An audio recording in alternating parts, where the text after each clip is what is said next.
بسم اللہ الرحمن الرحیم۔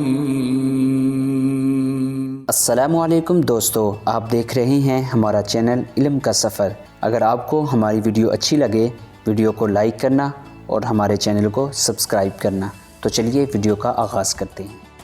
سوال نمبر 1، قرآن کی دلہن کون سی سورت کو کہا جاتا ہے؟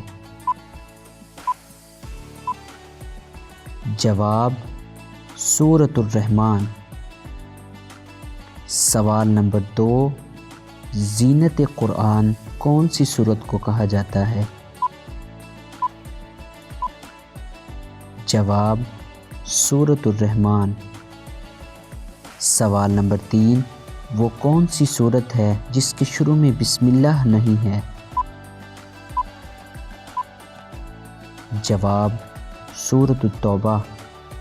سوال نمبر 4، وہ کون سی سورت ہے جس میں بسم اللہ 2 مرتبہ آئی ہے؟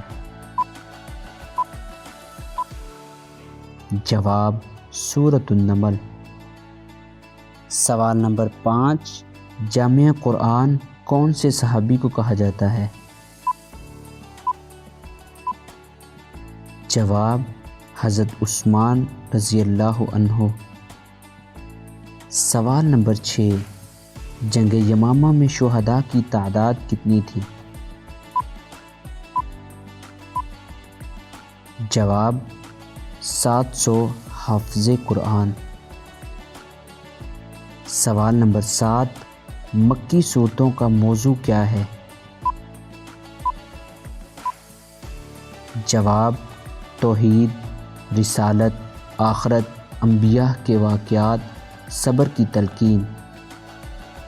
سوال نمبر 8، مدنی صورتوں کا موضوع کیا ہے؟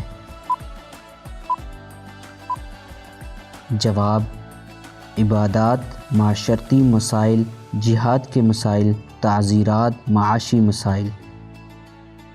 سوال نمبر 9، قرآن میں کس نبی کا نام سب سے زیادہ بار آیا ہے؟ جواب حضرت موسیٰ علیہ السلام۔ سوال نمبر 10، قرآن کریم میں لفظ اللہ کتنی مرتبہ آیا ہے؟ جواب 2697۔ تو دوستو، اگر آپ کو یہ ویڈیو اچھی لگی تو لائک کرنا اور اس ویڈیو کو اپنے دوستوں کے ساتھ شیئر کرنا مت بھولیے۔ شکریہ۔